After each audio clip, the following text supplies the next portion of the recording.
Yeah. Has there been a game that perhaps was really important for you to perform because perhaps there's certain family members there, or old coaches, or has there ever been a moment like that? Yeah, I would say probably the most important game I've played in is probably when I played for Indonesia, and it was the first time we'd qualified for the Asian Cup in, I think, it might be wrong, but 30 years. I think it was a long time. And we played Iraq, and just, that's probably the game I felt the most pressure going into, just because the importance and how much it meant to, all the Indonesians. That game. Wow. I can't even imagine. When you go back to the changing room then, sort of win or lose, if you win, I imagine, you're buzzing off the walls, you're loving life. But how do you sort of regroup yourself on a personal level to wrap your head around it, but then your teammates, how does that work when you go back into the room after a game? So you say it depends on the result. Yeah. But yeah, like you say, if you win, it's great. It's more celebrations. Unless you've won and you've not played well, like as a team, then I think the conversation is like, we got away with one today. We need to do this better. But if it's a loss, again, it depends how you performed in that loss. So if you were by far like the worst team and you deserve to lose the game, then lads are probably going to be going for each other, saying, look, come on, you need to do this better. You'll obviously have the manager come in as well and say his piece. And yeah, it's quite rare that an individual will be picked out, but he'll usually say, as a team, we need to do this, and this better. But like you say, on the other hand, if you lose and the team performed well, it's obviously you're disappointed you've lost the game, but it's just trying to remember the positives to take, just so you're not too down.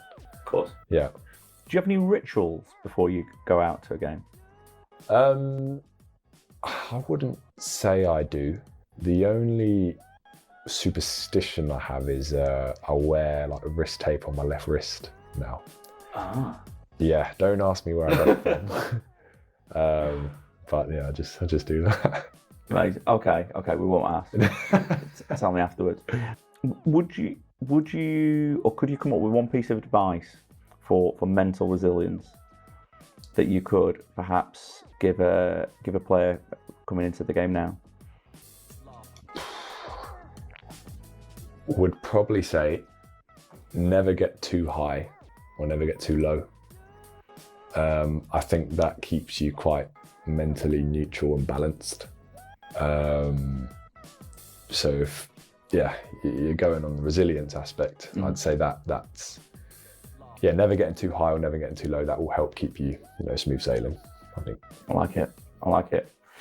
So football nowadays, more than ever, it feels like players are very much aware of their personal brand and sort of how they carry themselves. Is that something that you accept and you agree? Okay, it's part of it. How I'm seen from an outside point of view, or are you just I'm just there to play football? Bit of both, I think. But I do think it's really important that footballers carry themselves to a good level, especially in front of like fans and public, because to a lot of kids, I would say footballers are role models. So I would say the way we carry ourselves is extremely important. But on the other hand, like you say, we are here to play football. We're here to get results on a Saturday. That is our job. So I guess that the brand aspect to that probably isn't as important. Sure. But there is definitely, two sides to that. I'd be interested to know. So when you join a club, how much sort of choice do you have over how you manage your social media channels, things like that? Do the PR come into it? How does that work? So there's a media team at every club. They won't have any control over your social media. I think our social medias is, unless you have a lot of followers and you do have like a personal PR company, they will run your Instagram for you or whatever social medias. I used to have a company that did that for me, with the Indonesian followers and that. But now I don't, and it's, you post whatever you want to post. But we do recognise the fact that you can't obviously post some things. Yeah, of course. So to answer directly back to your question, I'd say we're in control, but we also know that there is a line you can't cross. Sure, totally. Would you say this season with Blackpool, has there been a certain moment that sticks out to you that you feel really proud of?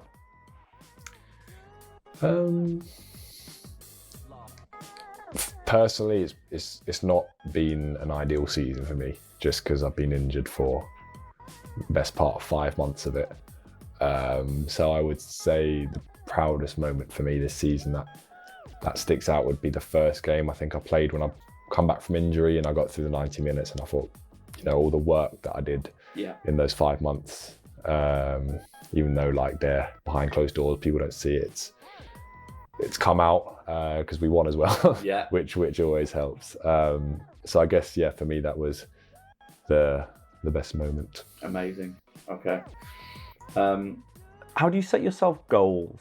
Do you set personal goals within your career? How do you work with that? I didn't for the majority of my career. I only really have in the last year, because there's a guy at Ipswich who's sort of a mental coach. That's kind of his role, and he was big on to be able to perform at your best. It's easier to set short, medium and long-term goals.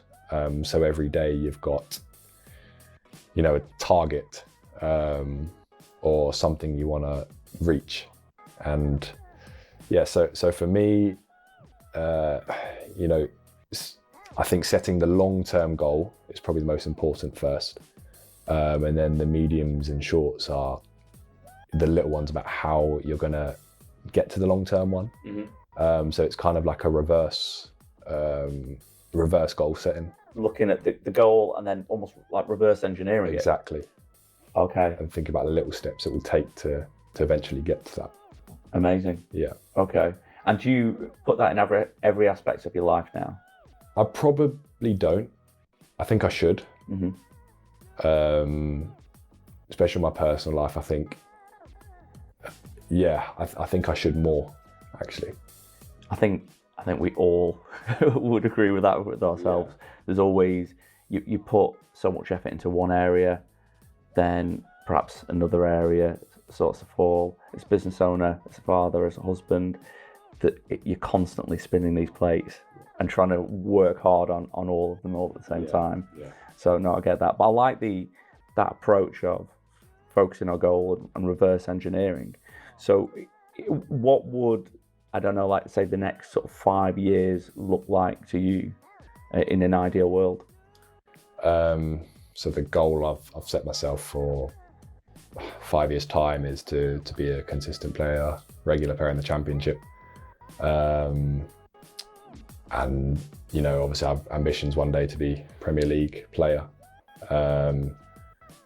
So working back from that, it's, playing consistently well in League One, where we are right now. And then making that step up to the champ and then becoming a regular. So that's my goal from 5 years' time, and I've set myself little goals to try and get there. Perfect. And then year 6, a pilot. Yeah, year 6 of pilot, exactly. Amazing. If we talked about it earlier, but the like young kids sort of look up to you guys. If there's one piece of advice you could give, if you could give a child looking up to you that wants to follow in your footsteps, what would that piece of advice be? Just about the work ethic. I think just work hard every day and give it your all. Because like I touched on earlier, I think work ethic really defeats talent. And I think, to coaches and to scouts and stuff, I think when they see a player working hard, I think that also, first of all, it says a lot about you as a person, that you're willing to do whatever you can for the team. So I think, as a kid, or if I was talking to my younger self, I would say just work hard every day and give it your all. Outside of the game then, apart from flying planes, what other areas do you have interest in? I love my golf. I love other sports. NFL, quite big on that. If we're going off sports, I love my dogs. Quite a big interest of mine. I love walking them, and just I'm taking time away from the world. Do players now look past their sort of playing career into what the future might hold? Is that something that's almost touched on from an education point of view, early doors? So for us, for example, as an academy player, we'll do a BTEC in sports science on the side, just in case we didn't end up being professional. We've always got that to fall back on. But as pros, when you probably come into the end of your career, you probably are going to be doing courses here and there to give you something to pursue after your career's done. Number one, because once you're done with football, you're not going to have anything to do, so you probably get quite bored quite quickly. So it's good to have something in place. Like a few lads at Blackpool, for example, they're doing like sport and director courses and that, just being ready for when their career's done. But I think throughout your career, you should be really focused on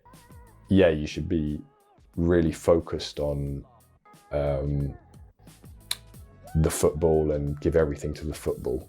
But I don't know, if you get a bad injury, touch wood, that never happens, it can just be gone in a flash. So I think having an idea of something that you would do also instead of football is really important.